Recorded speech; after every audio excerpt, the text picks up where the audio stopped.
चिराग पासवान जो आज national crush के साथ साथ केंद्रीय मंत्री भी हैं और आज उनका बिहार पॉलिटिक्स में खूब बोलबाला भी है। वो मोदी के हनुमान भी कहे जाते हैं और मुख्यमंत्री के चेहरे की जब बात होती है तो चिराग पासवान का भी नाम सबसे आगे आता हुआ दिखाई भी देता है। लेकिन आपको पता था चिराग पासवान राजनीति नहीं करना चाहते थे? आखिरकार वो क्यों राजनीति में आ गए? इसी के ऊपर बातचीत करेंगे और आपको बताएंगे कि क्या वजह थी कि चिराग पासवान जो है बिहार की राजनीति में कदम रख दिए। इस पूरी जानकारी से आपको रूबरू कराएं, लेकिन उससे पहले मेरा नाम है रजत और आप देख रहे हैं जनता जंक्शन। चिराग पासवान जो कि बिहार में एक ऐसा नाम है जिसे नए मुख्यमंत्री के चेहरे के तौर पे देखा जाता है। चिराग पासवान जो मोदी के बहुत करीबी माने जाते हैं, मोदी के हनुमान बताए जाते हैं और मोदी जी भी उनके ऊपर खूब भरोसा जताते हैं। चिराग पासवान जिन्होंने बिहार में एक अलग तरीके की राजनीति शुरू की और वही चिराग पासवान जो लड़कियों के दिलों पे भी राज कर रहे हैं और नेशनल क्रश भी लोग उन्हें बता रहे हैं। वो चिराग पासवान दरअसल राजनीति में आना नहीं चाहते थे। इस बात की जानकारी चिराग पासवान ने भी दी कि वो बॉलीवुड में ही अपना करियर बनाना चाहते थे, लेकिन जब भी उन्होंने कुछ ऐसा देखा बिहार को लेके, उसके बाद उनका मन बदल गया। उन्होंने बॉलीवुड छोड़ दिया और वो चले आए बिहार राजनीति करने के लिए। राजनीति करने का उनका एक अपना मुद्दा है, अपना एक पर्पस है और वो पर्पस भी उन्होंने साझा किया है। उन्होंने बताया कि जब भी कोई बिहारी वर्ड को गाली की तरह यूज करता था, बोलता था, तब मुझे बुरा लगता था। जब भी मैं किसी लड़के से मिलता था और वो मेरे कान में आके कहता था कि भैया मैं भी बिहारी हूं, तो मैं कहता था सबके सामने क्यों नहीं बोलते? तो वो लड़का कहता था कि मैं सबके सामने नहीं बोल सकता क्योंकि बिहारी बोलना या बिहारी बोल के मुझे शर्म आती है। ये बात जो है चिराग पासवान को बहुत बुरी लगती थी और ये जब वो सब कुछ सुनते थे तो उनको अच्छा नहीं लगता था। इसके बाद चिराग पासवान ने कहा कि मैं बिहार की अस्मिता की लड़ाई लड़ने के लिए राजनीति में कूदा।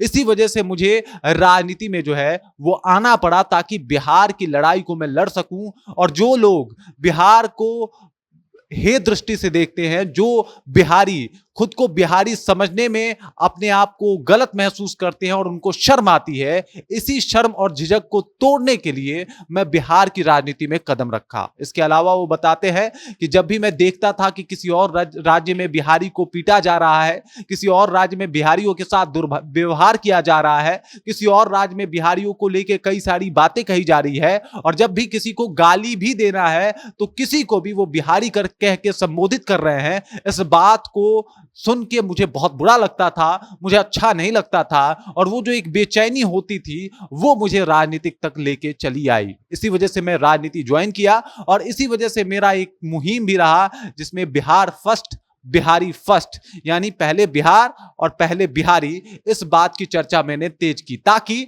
बिहार वासियों को कभी भी इस बात पे शर्मिंदगी महसूस ना हो कि वो बिहार से है। बिहारी होना कोई गाली की बात नहीं है, बिहार होना प्राउड की बात है। चिराग पासवान आगे बताते हैं कि आखिरकार बाकी जितने भी राज्य के लोग हैं उनको अपने राज्य पे गर्व है। मराठा लोग मराठा प्राइड के लिए लड़ते हैं, पंजाबी लोग खुद को पंजाबी कह के बहुत अच्छा महसूस करते हैं, बंगाली लोग खुद को बंगाली बता के खुद बेहतर महसूस करते हैं। तो आखिरकार बिहारियों को बिहारी कहने में क्यों शर्म आता है? इसी प्राइड, इसी अस्मिता की लड़ाई जो है मैं वो लड़ने आया हूं और इसी वजह से मैंने राजनीति ज्वाइन की। इसके अलावा कोई और पर्पस नहीं है, यही मेरा पर्पस है। और आज देख लीजिए चिराग पासवान ने राजनीति में नए मुकाम भी हासिल किए। उन्होंने एक तरीके से काफी कम उम्र में ही केंद्रीय मंत्री तक का सफर जो है वो तय कर लिया है और अब तो बिहार के नए मुख्यमंत्री की चेहरों की जब बात होती है तो उसमें चिराग पासवान का नाम भी आगे आता है, जिसमें कहा जाता है कि चिराग पासवान जो है वो भी अगले सीएम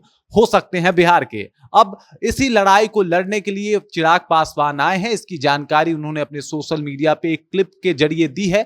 बाकी इस खबर को लेकर, इस जानकारी को लेकर और चिराग पासवान को लेकर आप क्या सोचते हैं? आपको जब ये पता चला कि चिराग पासवान के राजनीति में आने का वजह यह है, तो अब आप क्या सोचते हैं? कृपया कमेंट कीजिए और अपना विचार हम तक जरूर पहुंचाइए। बाकी आप देख रहे हैं जनता जंक्शन और मेरा नाम रजत है।